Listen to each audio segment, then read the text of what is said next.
السلام علیکم دوستو، ایک فائن ڈیکس ٹی وی میں ایک بار پھر سے خوش آمدید۔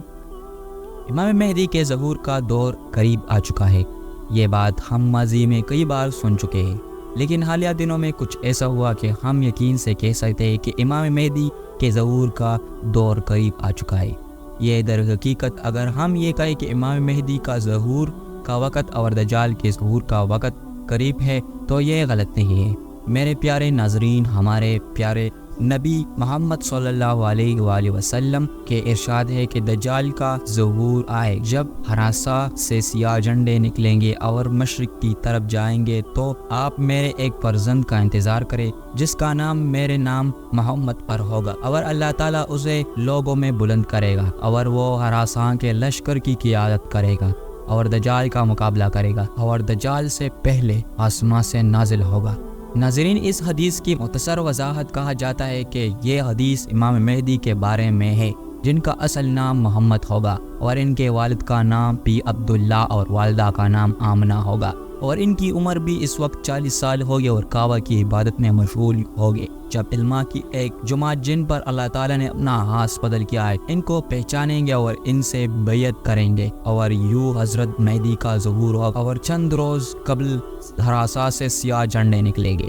جو کہ دجال سے لڑے گا۔ اور اس حدیث سے معلوم ہوتا ہے کہ حضرت امام مہدی کا ظہور دجال کے ظہور کے بعد ہوگا، یعنی دجال کے ظہور کے چند دن بعد، جب دجال مدینہ اور مکہ کے علاوہ پوری دنیا پر قابض ہو جائے گا اور شام کے وقت وہ اپنی فوجوں کو دارالحکومت و مشق کی طرف لے جائے گا۔ اس وقت امام مہدی ان ہراسائی لشکروں کی قیادت کریں گے جن کے جھنڈے سیاہ ہوں گے، اور جنگ کی صبح کے وقت فرشتوں کو مسجد کے مشرقی مینار پر رکھا جائے گا۔ ناظرین، ہم نے اس کا بہت تفصیل سے مطالعہ کیا ہے، لیکن وہ کون سی بات ہے جس پر ہم یہ کہنے کا حق رکھتے ہیں کہ اب ہراسہ سے کالا جھنڈا اتارنے کا وقت آ گیا ہے؟ سب سے پہلے ہم ہراسہ کا نام جانتے ہیں، اور موجودہ ہراسہ ایران کا ایک صوبہ ہے،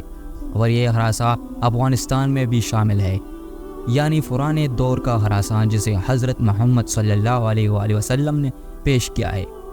دراصل ایک علاقہ تھا، لیکن موجودہ جغرافیائی سرحدوں کے بعد وہ علاقہ دو حصوں میں تقسیم ہو کر دو ملکوں میں بٹ گیا، جن میں ایرانی ہراسہ اور افغانی ہراسہ شامل ہے۔ ناظرین، اب آئے اس معاملے کی طرف جو اشارہ دے رہا ہے کہ قریبی ہراسہ سے کالے جھنڈوں کا لشکر دجال سے لڑنے کے لیے نکلے گا۔ ہم جانتے ہیں کہ نبی کریم صلی اللہ علیہ وآلہ وسلم کے حدیث کے مطابق، جس میں محمد صلی اللہ علیہ وسلم نے قیامت کی نشانیاں بیان کی ہے، یہ کہا گیا ہے کہ دجال سے پہلے مسلمانوں اور عیسائیوں کو مل کر یہودیوں سے لڑنا ہے، اور اس کے بعد مسلمان اور عیسائی آپس میں لڑیں گے، اور اس دوران ان دجال تباہ ہو جائے گا۔ تو آخر وہ کون سی جنگ ہے اور اس معاملے کو اس جنگ تک لے جائے گا جس میں یہود ایک طرف ہوں گے اور مسلمان عیسائی دوسری طرف؟ آپ جانتے ہیں کہ چند روز قبل فلسطین اسرائیل نے حملہ کیا، اور اب اسرائیل پوری طاقت سے غزہ پر بمباری کر رہا ہے،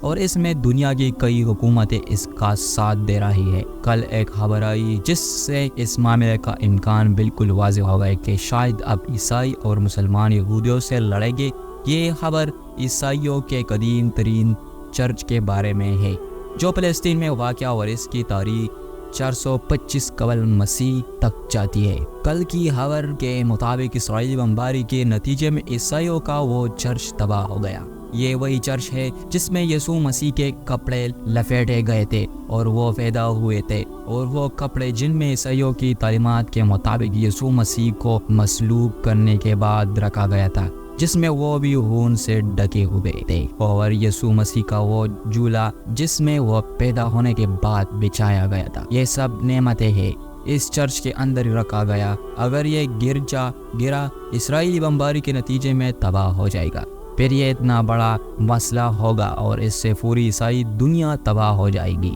اور تباہی کا یہ موجودہ طوفان بھی مذہبی جذبات کی اس آگ کو نہیں روک سکے گا۔ لہٰذا غالب امکان یہی ہے کہ جیسے ہی چرچ کو تباہی کی خبر سامنے آئے گی، مسیحی دنیا اس پر شدید رد عمل کا اظہار کرے گی۔ ذرائع کے مطابق چرچ کی تباہی کی خبریں سامنے نہیں آنے دی جا رہی ہے، کیونکہ وہ وہی خوف ہے جو اسرائیل کو ہے، عیسائی دنیا یہودیوں کے خلاف نہ ہو جائے، تاہم اس سے قبل پوری عیسائی دنیا میں فلسطینیوں کے حقوق کے لیے ان گنت احتجاجی مظاہرے ہو چکے ہیں۔